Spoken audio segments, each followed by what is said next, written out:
Fala galera, Diego chegando aqui no MMA na Veia, em parceria com o Estúdio Rino, para falar sobre a luta co-principal do UFC 309 que vai rolar nesse sábado em Nova York, confronto do brasileiro Charles do Bronx contra Michael Chandler. E por que eu entendo e coloco aqui, afirmo que o vencedor desse confronto vai disputar o título contra o vencedor do atual campeão Islam Makhachev contra Arman Tsarukyan no futuro breve.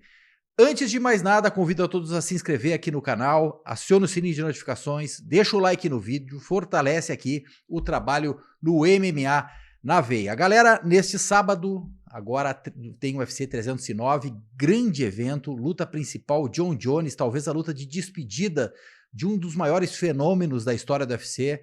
Jon Jones defendendo o título da divisão peso pesado, vai enfrentar um também ex-campeão, Stipe Miocic, um duelo aí que promete muito, se tem muita expectativa e certamente vai lotar a arena em Nova York, além de vender muitos pacotes de pay-per-view, um duelo aí que tem muita expectativa dos fãs, que eu falei, pode ser a última luta de Jon Jones na maior organização de MMA do mundo, a despedida da lenda Jon Jones. Mas na luta co-principal, teremos um duelo extremamente interessante na divisão peso leve, entre Charles do Bronx, o brasileiro, ex-campeão dessa divisão, contra Michael Chandler.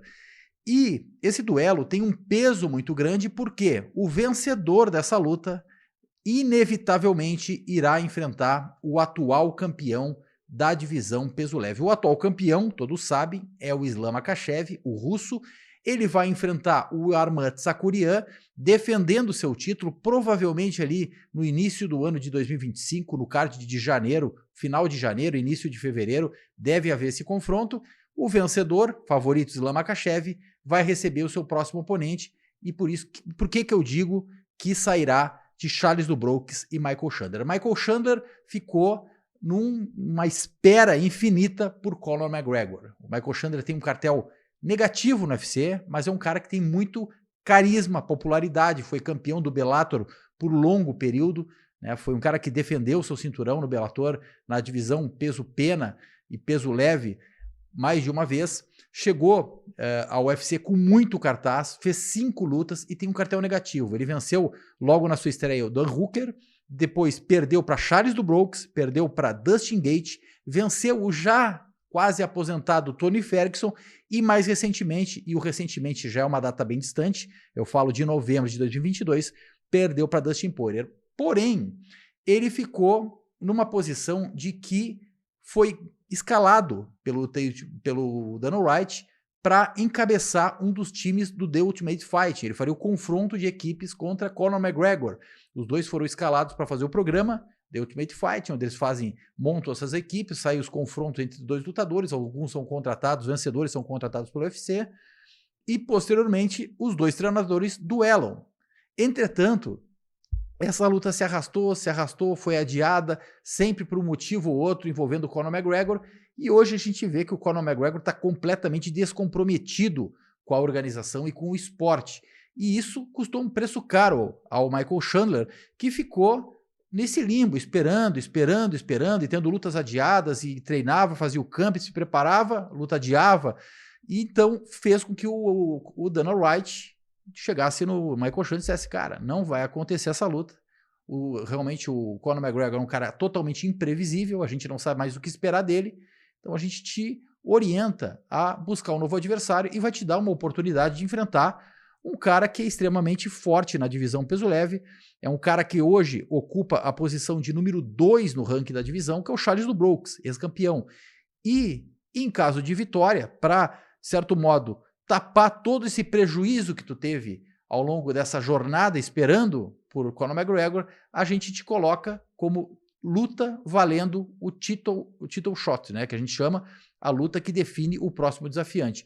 E por que isso vai acontecer? Porque do outro lado também tem um cara que vem muito forte, que é o Charles do Bronx, que tem muita popularidade, tem muita força, é o número 2 no ranking da divisão, né? O campeão Islam Makhachev, o número 1 é o Arman Tsarukyan, os dois vão duelar, o número 2 é o Charles do Bronx. Então nada mais justo do que Charles do Bronx fazer mais uma luta e se colocar, se credenciar a enfrentar o campeão da divisão em caso de vitória. Então tudo casou de forma perfeita para o UFC colocar frente a frente o número 2 da divisão, extremamente popular, Charles do Bronx, e o Michael Chandler, que ficou nesse chá de cadeira esperando por Conor McGregor por longo período e dá um benefício ao Chandler, colocando esse confronto valendo a luta pelo título. Quem vencer, então, no UFC 309, vai disputar o título da divisão.